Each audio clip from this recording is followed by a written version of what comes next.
የዛሬው እንግዳይ የአማራ ብሔራዊ ንቅናቄ ወይም አብን ምክትል ሊቀመንበር አቶ ዩሱፍ ኢብራሂም ናቸው። አቶ ዩሱፍ ጥሪያችንን ተቀብለው እዚህ ድረስ ስለመጡ ከልብ አመሰግናለሁ። እጅግ አመሰግናለሁ።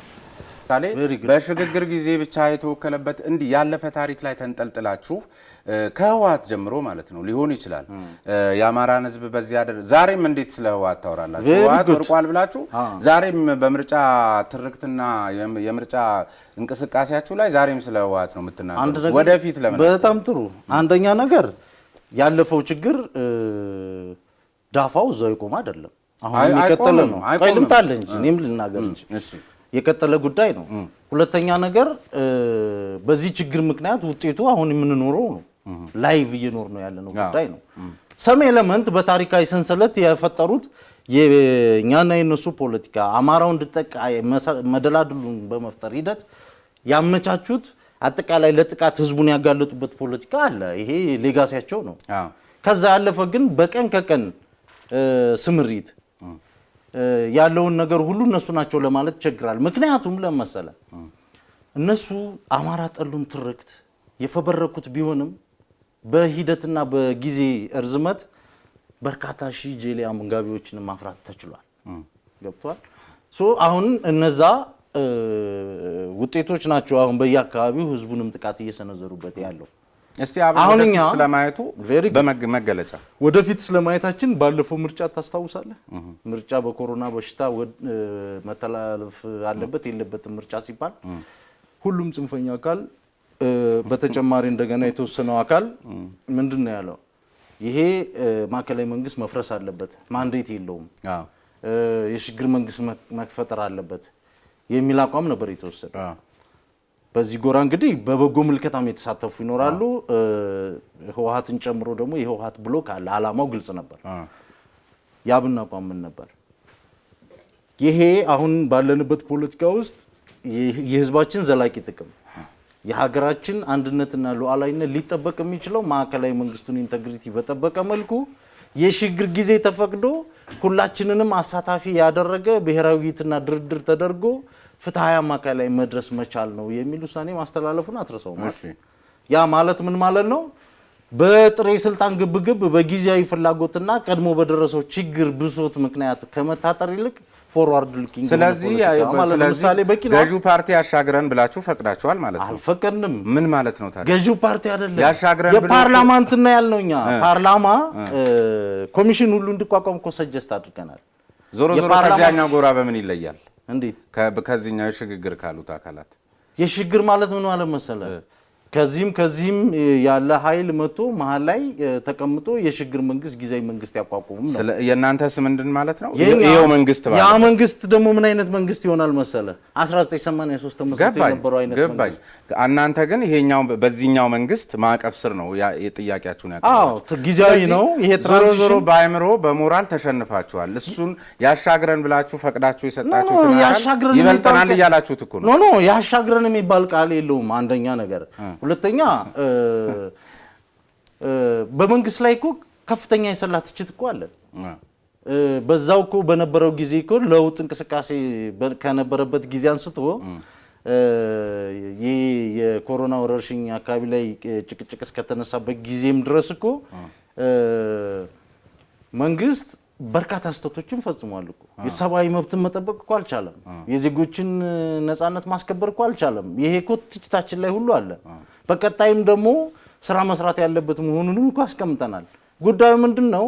አሁን የመንግስታዊ ስርዓትን ለጊዜያዊ ለውጥ ማድረግ ሳይሆን አስፈላጊነት ያለው አጠቃላይ ወደ ብሔራዊ መግባባት ምዕራፍ መግባት አለብን።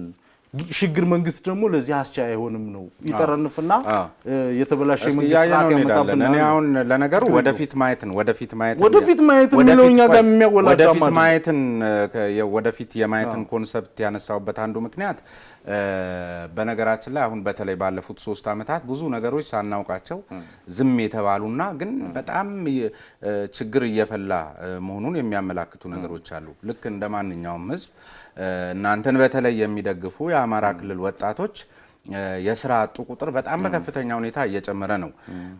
በየሌሎች ክልሎች ላይ የሚገኙ የአማራ ወጣቶች በተመሳሳይ ስራ ከማጣታቸውም በላይ በሀሳብ የሚቆዝቡበት ሁኔታ ነው ያለው። ስለዚህ እንደዚህ ልክ አሁን ምርጫ እንደመሆኑ መጠን ህብረተሰቡን ሊለውጡ የሚችሉ ነገሮች በሳይንስና ቴክኖሎጂ፣ በኢኮኖሚ ዘርፍ፣ በማህበራዊ ዘርፍ እንዲህ ያሉ ራዕዮችን ይዛችሁ ስትንቀሳቀሱ በየመፈክሮቻችሁ እንኳን ይህን ስታሰሙ አንሰማም። ለምንድን ነው? መፈክሮቻችሁ ያለፉ ነገሮችን የሚያስታውሱ ልክ አይደሉም እያልኩ አይደለም። ያለፉ ነገሮች ልክ አይደሉም እያልኩ አይደለም። ነገር ግን እነሱን በማስታወስ ብቻ የሚፈጠር ነገር አለ ወይ? ለዚህ እኮ ነው ቀደም ሲል የአማራ ህዝብ ብቸኛ ወኪል ለመምሰል የምታረጉት ጥረት ምናልባት ከመንገዳችሁ እያስወጣችሁ እንዳይሆን ነው። ነገር በጣም ጥሩ ሀሳብ ነው ያነሳው። አንደኛ ነገር የባለፈ ነገር አይደለም አሁን እያወራን ያለ ነው ብያለሁ። እሱ ይሰመርበት። ደግሞ የባለፈው ማስጣል የሚፈልጉት ሰዎች አሁን ላለው ሜዳ ዝም ብለን ብቻችንን ተዋናይ እንሆን ህዝቡን አውላላ ሜዳ ላይ እንደፈለግን አድርገው ከሚል ስሜት የተነሳ ነው። ሁለተኛው ነገር እኛ ስለ ኢትዮጵያም ቢሆን ፐርስፔክቲቭ አለን፣ ፖሊሲ አለን፣ ፕሮግራም አለን፣ ማኒፌስቶ አለን። ኦሬዲ ፕሪንቲንግ ሃውስ የገባ ማለት ነው። ቫሊዴሽን አሁን ነገና ከነገ ወዲያ የሚሰራ ማለት ነው። ናሽናል ዲሞክራቲክ ኢንስቲትዩት የሚባል ታውቃለህ? የአሜሪካ ተቋም እሱ ስፖንሰር አድርጎት ቫሊዴት የሚደረግ ፖሊሲ ማለት ነው። ኤንዲአይ ናሽናል ዲሞክራቲክ ኢንስቲትዩት ምንድነው? እሱ የሀገር ውስጥ መንግስት ያለው ነገር መንግስት ፈቅዶለት የሚሰራ ድርጅት ነው።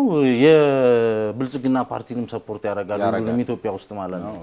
እኛ ግን ኤክሴል አድርገን በዚህ በፕሮግራም ኖሚኔሽንም ስፖንሰር የተደረግን ድርጅት ነን። ኤኒዌይ ፖይንቱ ምን መሰለህ? አሁን ኮንቴክስቱን ማሳት የለብንም። የኢትዮጵያ አሁን ያለው የኢትዮጵያ ፖለቲካ መጀመሪያ ላንድስኬፑን የማስተካከል ትግል ፈንዳመንታል ትግል መሆኑ መታመን አለበት። አሁን የኛና የነሱ የጥላቻ ዳይኮቶማይዝድ የሆነ ፖለቲካ የሰፈነበት ምህዳር ውስጥ ነው ያለነው። አሁን እነማን ናቸው እነሱ? ይሄ እኮ ነው አሁንም የኛና የነሱ የሚለውን ነገር ትንሽ እንትን ይላል።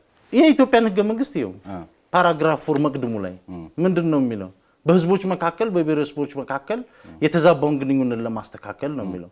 ይሄንን ፓራግራፍ ወስጄ ሀተታ ምክንያቱ ላይ ልወስድ እችላለሁ። የኢትዮጵያ ጉባኤ በሚዘጋጅበት ጊዜ የነበረው ላይ የአማራን ህዝብ በቀጥታ ሲዘልፉ የነበሩ ተወካዮች ያወሩት የነበረ ነው። ያ ሰነድ ለምን ፐብሊክ እንደማይሆንም እኛ መረጃው ስላለን ማለት ነው። ለምን አታረጉትም? መረጃውን ለምን አሰጡ? ምንድነው መረጃው? እንሰጣለን።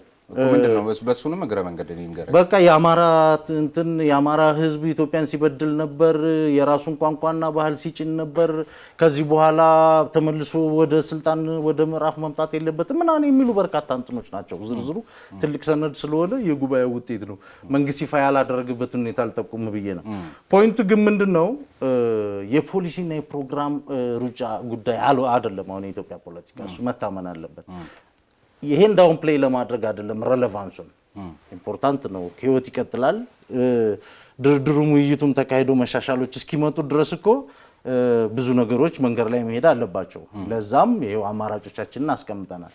ግን ለህዝቡ ግን አሁን መጀመሪያ አስቻይ ያልሆኑትን ነገሮች መለየት።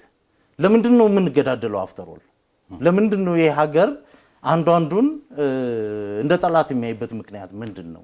ያልነበረ ወይም ደግሞ በተወሰነ ደረጃ ችግርም ከነበረ መቀረፍና ወደፊት መጓዝ ሲገባን ለምንድን ነው ባለንበት ተቸንክረን የቀረ ነው? መቸንከር ብቻም አይደለም፣ ወደ ኋልዮሽ ጉዟችንም ደግሞ በሰፊው ቀጥሎ ያለበት ሁኔታ ነው ያለ። ለምንድን ነው የሆነው? ኤሊት ባርጌኒንግ ያስፈልገዋል ማለት ነው። መነጋገር መቻል፣ መድረክ መከፈት አለበት። መድረክ ደግሞ ሲሪየስ መድረክ ነው መከፈት ካለበት መከፈት ያለበት። ኢንቫይት ተደርጎ አሁን በዛ ሰዓት ፓኬጁን ሁሉም ይዞ ይመጣል። ሀገረ መንግስቱ ምን መምሰል አለበት? ሩል ድራፍት መደረግ አለበት። ፕሪንሲፕሎች ግን ቋሚ ፕሪንሲፕሎች መነደፍ ይኖርባቸዋል። አንድ ሀገር መጀመሪያ የሀገር አንድነትና ሉዓላዊነት የህዝብን አንድነት በመርህ ደረጃ መቀበል ግዴታ ነው፣ የመድረክ አባል ለመሆን ከመነሻው ማለት ነው። በሀገር ማዕቀፍ የሚሰራ ጉዳይ እንደመሆኑ መጠን ሀገር ክደህ የዚህ መድረክ አባል ልትሆን አትችልም። ሶ ፈንዳመንታል፣ ምክንያቱም ባልተመቸ ጊዜ መድረክ እየረገጥክ ልትወጣ ነው ማለት ነው። እንደዛ አይሰራም። መድረኩ ካርቭ ከተደረገ በኋላ ለሁሉም የሚሰራ ፍትሃዊ አማካይ ማግኘት ይቻላል። ሌላም ሀገር የተሞከረ ጉዳይ ነው። የሚያቅቱ ጉዳዮች ካሉ የኤክስፐርት ጉዳዮች ሳይንቲፊክ ጉዳዮች ካሉ ገለልተኛ ባለሙያዎች እየመጡ የታሪክም ጉዳይ ካለ መነታረኪያ መሆን የለበትም። ባለሙያዎች አሉ። አክቹሊ ያለፈ ነገር በቀጥታ ያሁኑን ነገር ሁሉንም ነገር ድፋይን ማድረግ አለበትም ሊባል አይገባም። ግን ለውቀት ያክል ደግሞ የታሪክ ባለሙያዎች ባለቤቶች አሉ። ሂስትሪዮግራፊ አለ፣ የአጻጻፍ ስልት አለው። ቀጥታ ታሪክን የፖለቲካ ማደራጃ ማድረግ ነው ለዚህ ሀገር የጎዳው። ካውንተር ናሬቲቭን ማምጣት ያስፈለገ ለዚህ ነው። ምክንያቱም ችግር አመጣ ነው። አስፈላጊ ያልነበረ ሲገዛ ነበር ያለ መመለስ ነው ምናምን ማለት ዝም ብለህ እዚህ ጋር ምንድነው ድርሻ የአማራ በሰው ልጅ ታሪክ ውስጥ የመጀመሪያ ከሆኑት ስርዓተ መንግስታት አንዱን ያቆመ የካበተ የአስተዳደር ጥበብ ባለቤት የሆነ ህዝብ ምን ማለት ነው? የካበተ የአስተዳደር ጥበብ ባለቤት የሆነ ህዝብ ብለህ እዚህ ጋር ስታስቀምጠው በዚያኛው በኩል ያለው ናሬሽን ልክ አይሆንም። ልክ አይሆንም። እንዴት? ይሄ እኮ ኤክስክሉሲቭ እኮ አይደለም። ይሄ ሌላውን የሚገፋ አይደለም። ይሄ ሂስትሪ የራስን ታሪክ ነው እያልክ ነው። ስለዚህ ያን የካበተ ልምድ ያለው አሁንም ወደዚህ እንመልሰው አይሆንም። እንደ ህዝብ እኮ አማራው ህዝብ ሲኖር በድርም በቤተ ክርስቲያንም በመስጂድም በተለያዩ ማህበራዊ ጉዳዮች እኮ ሰፊ ሞዳሊቲን ቀርጾ ሲተዳደር ሲያስተዳድር የነበረ ህዝብ ነው። ይሄ ምን ችግር አለው? የኦሮሞ ህዝብ በገዳ ስርዓት ረጅም ዘመናትን ሲተዳደር ሲያስተዳድር የነበረ ህዝብ ነው። የትግራይም ህዝብ በሴም ይሄ ህዝብ በዚህ መልኩ የኖረ ነው። ዚስ ሂስቶሪካል እንትን ነው። ለምን አንዱን አትለዩትም? ለምሳሌ ብሔርተኛ ድርጅት ተሆኖ አሁን የእናንተ ነው እኛን ግራ የገባን አንዱ ላይ ባለመቆም ምክንያቱም ለምንድን ነው መሰለህ ይሄን ምል ለምሳሌ ብዙዎቹ ብሔርተኛ ድርጅቶች አሁን የኦሮሞ ውስጥ የሚንቀሳቀሱ ብሔርተኛ ድርጅቶች ከኦሮሞ ግዛት ወይም ደግሞ የኦሮሞ ክልል የሚባለው ወይም የኛ ደጋፊዎች ናቸው እንወክላቸዋለን ከሚሉት ህዝብ ባሻገር ሄደው ሲንቀሳቀሱ አይታይም።